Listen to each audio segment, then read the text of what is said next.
போகிறோம். பயங்கர காசு செலவு பண்ணி சில்வரில் இல்லைன்னா கிளாஸ் பாட்டில்ஸில் அந்த மாதிரி போடணும்னு ஐடியாவும் இருக்குது. பட் இது இப்போதைக்கு போதும் அப்படின்னு சொல்லிட்டு நான் இதை யூஸ் பண்ணிகிட்டு இருக்கேன்.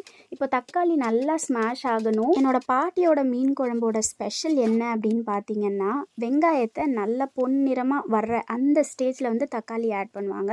தக்காளி நல்லா குழஞ்சதுக்கப்புறமேட்டு மிளகாத்தூள் ஆட் பண்ணிவிட்டு கொஞ்சமாக தண்ணி விட்டு அந்த தண்ணியிலேருந்து அந்த மசாலாலேருந்து எண்ணெய் பிரிஞ்சு வர்ற வரைக்கும் வெயிட் பண்ணிவிட்டு அதுக்கப்புறம் தான் புளி தண்ணியை வந்து ஊற்றுவாங்க.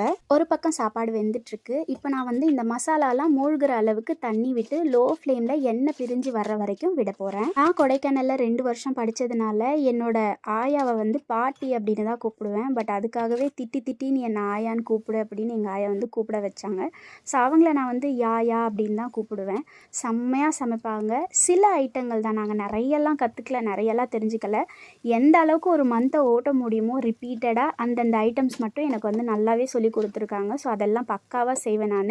நான் வந்து ஒரு பியோர் நான் வெஜிடேரியன். அதனால் எனக்கு நான்வெஜ் ஐட்டம்ஸ் தான் அதிகமாக செய்ய தெரியும். தக்காளி வெங்காயத்துலேருந்து எண்ணெய் பிரிஞ்சு வர ஆரம்பிச்சிருக்கு. நம்ம புளியை இதில்